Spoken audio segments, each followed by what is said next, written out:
नमस्कार मित्रांनो. चंदेरी स्मरणरंजनमध्ये मी शरद हसबनीस आपलं स्वागत करतो. आपण नेहमीप्रमाणेच भारतीय चित्रपटसृष्टीच्या सुवर्ण काळामधून एक छानशी चक्कर मारून आपल्याला यायचं आहे. तुम्हाला एक गोष्ट लक्षात आली असेल की बहुतेक प्रत्येकाला आपण आयुष्यात जे पाहिलेले सिनेमे असतात त्यातले काही खूप आपल्याला आवडलेले असतात आणि मग आपल्याला ते काही दिवसांनी परत पाहायचे वाटतात. ते परत परत आपण पाहतो तरी आपल्याला ते आवडतात, परत परत पाहायचे वाटतात. पूर्वीच्या काळी कसं असायचं की जुने सिनेमे मॅटिनीला लागायचे, मग मॅटिनीला आपण ते पाहायला जायचो किंवा एखाद्या 3-6-9ला पण यायचे. पण जुने सिनेमे खास लोकांकरस्तव एक आठवडा सिनेमा असा यायचा आणि मग आपल्याला असे जुने सिनेमे परत पाहायचा योग यायचा. पण आता सध्या काय झालेलं आहे की यूट्यूबवरती बहुतेक चित्रपट अवेलेबल असल्यामुळे आपल्याला जर एखादा जुना सिनेमा पाहायची खूप इच्छा झाली, परत आपला आवडता सिनेमा, तर आपण यूट्यूब लावतो. त्याप्रमाणे मी 2 दिवसापूर्वी खूप दिवसा पाहिला नाही म्हणून आपला मराठी सिनेमा जगाच्या पाठीवर प्रसाद चित्रचा ऑल टाईम हिट असा जो चित्रपट आहे की त्याच्यामध्ये सुंदर कथानक आहे, सुंदर काव्यरचना आहे, आदर्शवाद आहे आणि असा एक सुंदर सिनेमा असल्यामुळे मला तो परत पाहायची इच्छा झाली म्हणून तो मी परवा दिवशी लावला होता. संपूर्ण सिनेमाचा आनंद घेतला, पाहिला आणि मग तो पाहत असताना आम्हाला त्या चित्रपटाच्या संबंधातील काही त्यावेळेला कुठेतरी वाचलेल्या ऐकलेल्या अशा गोष्टी आठवायला लागल्या. तर त्या कशा कुठल्या होत्या, तर पहिलं त्याची सगळी टायटल पाहताना लक्षात आलं की अरे त्यावेळेचा हा जवळजवळ मल्टीस्टार चित्रपटच होता की. कारण आपले राजा परांजपे, राजा गोसावी, शरद तळवलकर, सीमादेव, तुमची त्यावेळची कामत भगिनीतली रेखा कामत आणि सुधीर फडके पण होते बरं का त्या चित्रपटात. तो सुधीर फडक्यांच्या बाबतीतला मी किस्सा तो जरा नंतर सांगतो, पण दुसरा एक सांगतो. आणि धुमाळ होते. तर धुमाळ हे पाहिल्यानंतर मला त्या धुमाळांच्या बाबतीतला गोष्ट त्यावेळेला कुठेतरी ऐकलेली वाचलेली आठवली की काय असतं की सिनेमाचं जेव्हा निर्मिती होते त्यावेळेला प्रत्येक वेळेलाच काही एकच जण त्याच्यामध्ये पैसे घालतो असं नसतं. तर काही वेळेला 2-3 जण असे पैसे घालून मग तो सिनेमा निर्माण करत असतात. तर त्या सिनेमाच्या निर्मितीमध्ये धुमाळ यांनी पण पैसे घातले होते.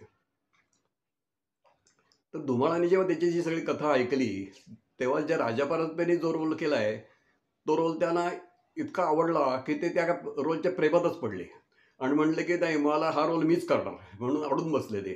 आता कसं झालं होतं की तिने त्यात पैसे घातले होते त्यामुळे एकदम पटकन तुम्ही नाही करायचा रोल असं काही म्हणता येईना ते कोणाला. म्हणून मग 2-3 त्यांना नीट समजून सांगायचा प्रयत्न केला की हे बघा धुमाळ, तुम्ही आता मराठी चित्रपटामध्ये, मराठी नाटकामध्ये किंवा हिंदी चित्रपटामध्ये विनोदी काम करताय आणि ह्याच्यातला तुम्हाला जो रोल दिलेला आहे तो खलनायकी रोल आहे आणि एकदम वेगळ्या प्रकारचा खलनायकी रोल आहे. तर तो जर तुम्ही केला तर तुम्हाला त्याच्यामध्ये तुमचा एक वेगळा पैलू दाखवायचा खूप चान्स आहे. तेव्हा तुम्ही तोच रोल करावा आणि आम्हाला तरी आत्ता त्या रोलसाठी तुम्हीच जास्त योग्य वाटताय असं सांगून सांगून त्याला ते शेवटी पटलं आणि अशा तऱ्हेने त्यांनी तो खलनायकचा रोल केला आणि सुंदरच केला. दुसरा एक त्याच्यातला किस्सा म्हणजे ते रेखा कामत. तर त्याच्यावर मला आठवला की त्या सिनेमाचं कथानक कसं आहे की गदी बाडगुळकर हे मुंबईतले एक असे श्रीमंत गृहस्थ असतात. त्यांचा चांगला बंगला असतो. त्यांना एक 3-4 वर्षाचा एक मुलगा असतो. तर ते एकदा आपल्या मुलाला आणि पत्नीला घेऊन समुद्र किनाऱ्यावरती संध्याकाळच्या वेळी फिरायला म्हणून जातात आणि तिथल्या वाळूमध्ये बसून भेळ खात बसलेले असतात. 2 जण बसलेले असतात आणि मुलगा इकडे तिकडे वाळूत खेळत असतो, बाकी कोण आलेल्या मुलांबरोबर खेळत असतो आणि आपल्या गप्पात रंगलेले असतात 2 जण. आणि मुलांमध्ये खेळत खेळत खेळत तो मुलगा त्यांचा समुद्रापाशी जातो आणि जवळजवळ समुद्रात बुडायला लागतो. त्या आजूबाजूचा लोक आरडाओरडा करतात आणि तो आरडाओरडा ऐकून त्या गर्दीमध्ये असलेले राजा परांजपे पटकन पळत पळत पळत जाऊन त्या मुलाला वाचवतात. मुलाला वाचवल्यानंतर पटकन त्यांचे आईवडील तिथे येतात, म्हणजेच गदिमा आणि त्यांची पत्नी, आणि त्या मुलाला घेऊन पटकन डॉक्टरांकडे घेऊन जातात. तर डॉक्टरचा रोल केलेला आहे आपल्या रमेश देव यांनी.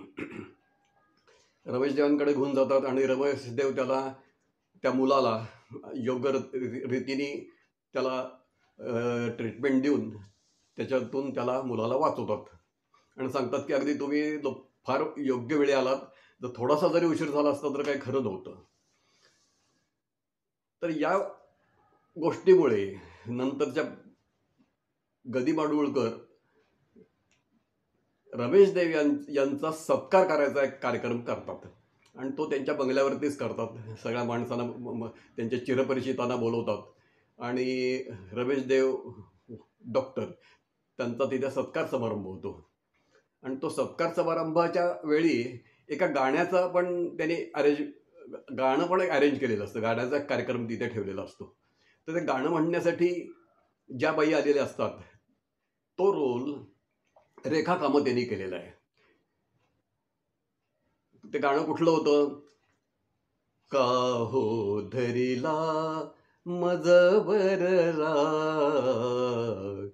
तर हे गाणं त्याच्यावरती, त्या रेखा कामत यांच्यावरती चित्रित झालं. आता कसं आहे की त्या चित्रपटामध्ये सीमादेव यांची पण गाण्याबरोबर नाच आहेच आहे. कुठलं ते नाच नाचुनी अतिमी दमले थकले रे नंदलाला, किंवा धक्का लाग लाग मगाशी कुणाचा, अशा काही गाण्यांना जो त्यांनी सीमादेव यांनी जो नाच केलेला आहे त्याच्यासाठी अशोक ताटे आणि बाळासाहेब गोखले हे 2 नृत्य दिग्दर्शकांची नेमणूक त्यावेळेला झाली होती. त्या दोघांनी त्याचं नृत्य दिग्दर्शन केलं होतं. पण काहो धरला वर राग हे गाणं जरी बैठकीचं असलं तरी बैठकीच्या लावणीसारखं त्यांनी ते पेश करायचं होतं. म्हणजे बसून पण हावभाव करून, हातवारे करून, असे हे करून, अदा करून असं ते गाणं त्यांना चित्रित करायचं होतं. म्हणून केवळ तेवढ्यासाठी नृत्य दिग्दर्शक म्हणून कोणाला बोलवलं होतं तुम्हाला माहिती आहे का? तर त्यावेळचे आपल्या भावगीतामध्ये गाजलेलं त्रिकूट, लता मंगेशकर, पी सावळाराम आणि वसंत प्रभू. तर वसंत प्रभू हे जरी संगीतकार असले तरी ते एक सुंदर नृत्य दिग्दर्शक पण होते. तर त्यांना त्यावेळेला पाचारण करण्यात आलं आणि त्यांनी याचं नृत्य दिग्दर्शन केलेलं आहे. तर हा आहे संगीतकार आणि नृत्य दिग्दर्शक. याच्यावरून मला एक आठवण झाली की मराठीमध्ये आणि हिंदीमध्ये असे बरेच संगीतकार आहेत बरं का, की जे नृत्य दिग्दर्शक पण आहेत. तर त्याच्यावरती एक वेगळा एक एपिसोड करणार आहे. आता हे 2 किस्से झाल्यानंतर मला तिसरा एक जो किस्सा आठवला तो एक फार मजेशीर आहे मात्र, की तुम्हाला मी आधी म्हणलं की या चित्रपटामध्ये सुधीर फडकेने सुद्धा काम केलेलं आहे. तर आता सुधीर फडकेने ते संपूर्ण चित्रपट जे काम केलेलं आहे ते पटकन कळतच नाही कोणाच्या की कुठला रोल त्यांनी केलाय तो. म्हणून त्यावेळेला असा एक स्पर्धा जाहीर केली होती की या चित्रपटामध्ये सुधीर फडके यांनी कुठला रोल केलाय हे जर कोणी ओळखून दाखवलं तर त्याला बक्षीस देण्यात येईल. मग बऱ्याच जणांनी त्या स्पर्धेत भाग घेतला, चित्रपट पाहिला आणि बहुतेक हा रोल केला असेल, बहुतेक तो रोल केला असेल, असं करून बऱ्याच जणांनी आपापले अंदाज व्यक्त केले. पण एवढ्या सगळ्यामध्ये फक्त एकाच माणसाने सुधीर फडक्यांचा रोल कुठला रोल आहे ते ओळखलं. तर त्याला बक्षीस वगैरे मिळालं आणि त्याला विचारण्यात आलं की तुम्ही हे कसं काय ओळखलं की सुधीर फडकेचा रोल हा आहे. तर आता गंमत कशी बघा की आत्ता आम्ही हा जो एपिसोड करतोय त्याचं जे थंबनेल आहे, म्हणजे तुम्हाला जे पहिल्यांदा दिसतं माझं जे एपिसोड आहे हा, तर त्याच्यावरती एक मी फोटो लावलाय बघा. त्या फोटोत 2 जण आहेत.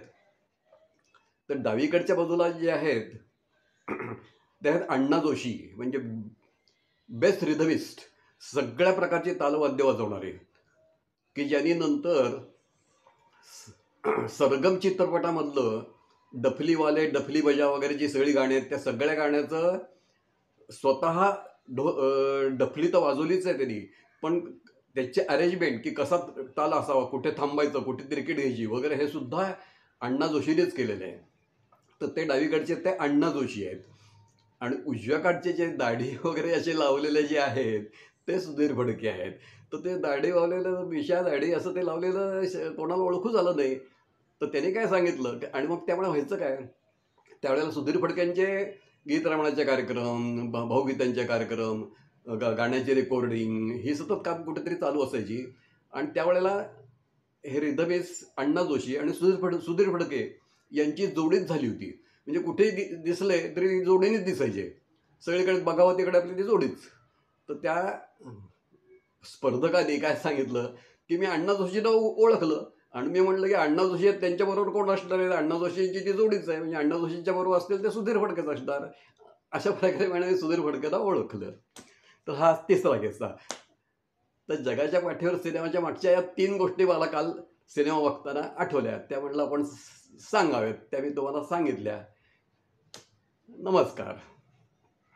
आणि हो, ते आपलं नेहमीसारखंच लक्षात ठेवायचं आहे की तुम्हाला जर हा एपिसोड आवडला असेल तर खालच्या बाजूला डावीकडच्या बाजूला लाईकचं बटन आहे, ते क्लिक करायचं आहे. आणि तुमच्या उजव्या बाजूला सबस्क्राईबचं बटन आहे, ते क्लिक करायचं आहे.